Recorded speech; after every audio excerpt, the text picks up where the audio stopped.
ಅಪಘಾತವಾಗಿ ಕನ್ನಡದ ಖ್ಯಾತ ಹಿರಿಯ ನಟ ಇದೀಗ ವಿಧಿವಶರಾಗಿದ್ದಾರೆ ಅನ್ನೋ ಮಾಹಿತಿ ಈಗ ಬಂದಿರುವಂಥದ್ದು. ನಿಜಕ್ಕೂ ಕನ್ನಡ ಸಿನಿಮಾ ರಂಗಕ್ಕೆ ಇದೊಂದು ದೊಡ್ಡ ಮಟ್ಟಿಗೆ ಆಘಾತ ಮತ್ತು ಶಾಕ್ ಕೂಡ ಎದುರಾಗಿರುವಂಥದ್ದು.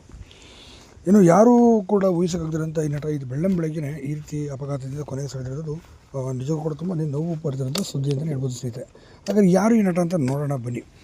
ಹೌದು, ಇನ್ನೂರು ಕನ್ನಡ ಸಿನಿಮಾ ರಂಗದಲ್ಲಿ ದೊಡ್ಡ ಮಟ್ಟಿಗೆ ಕೂಡ ಹೆಸರು ಮಾಡಿದಂಥವ್ರು ಮತ್ತು ಯಾರಿಗೆ ಸಲ್ಲದೆ ಸಂಬಳ, ಮನಸ್ಸೆಲ್ಲ ನೀನೇ, ಹೀಗೆ ಸಾಕಷ್ಟು ಸಿನಿಮಾಗಳಲ್ಲಿ ಕೂಡ ಇವರು ಅಭಿನಯ ಮಾಡಿರುವಂಥವ್ರು.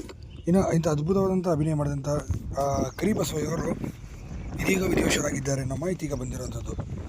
ಹಾಗಾದರೆ ಕರಿಬಸವಯ್ಯ ಅವರು ಎಲ್ಲಿ ಹೋಗ್ತಿರೋ ನೋಡಿದ್ರೆ ದಾವಣಗೆರೆಗೆ ಅಂತ ತೆರಳೋದ ಸಂದರ್ಭದಲ್ಲಿ ಮಾರ್ಗ ಮಧ್ಯೆ ಇವರು ಇದೀಗ ಕೊನೆಗೆ ಸೆಳೆದಿದ್ದಾರೆ. ಅಂದರೆ ನೇರವಾಗಿ ಪಕ್ಕದಲ್ಲಿದ್ದಂಥ ಮರವನ್ನು ಗಮನಿಸಿದರೆ ಸ್ಪೀಡಾಗಿ ಹೋಗ್ತಿದ್ದ ಪರಿಣಾಮವಾಗಿ ಸಡನ್ನಾಗಿ ಮುಂದೆ ಬಂದಂಥ ವೆಹಿಕಲನ್ನು ಅವಾಯ್ಡ್ ಮಾಡಲು ಹೋಗಿ ಎಡಕ್ಕೆ ಎಳೆದಿದ್ದಾರೆ. ಎಡಕ್ಕೆ ಎಳೆದಂಥ ಪರಿಣಾಮವಾಗಿ ಮರಕ್ಕೆ ಅಪ್ಪಳಿಸಿದಂಥ ಇದಾಗಿ ಕಾರು ಸಂಪೂರ್ಣ ನಜ್ಜುಗುಜ್ಜಾಗಿತ್ತು. ಮತ್ತು ಇವರು ಸ್ಥಳದಲ್ಲಿ ಸೊಂಟ ಕೂಡ ಮುರಿತವಾಗಿತ್ತು. ಇನ್ನು ಮಾರ್ಗ ಮಧ್ಯೆ ಸ್ಥಳೀಯರು ಕರೆದುಕೊಂಡು ಹೋಗುವಷ್ಟರಲ್ಲೇ ಕರಿಬಸವರು ಕೊನೆಗೆ ಸೆಳೆದಿದ್ದರು ಅನ್ನೋ ಮಾಹಿತಿ ಈಗ ಸದ್ಯಕ್ಕೆ ಇರುವಂಥದ್ದು.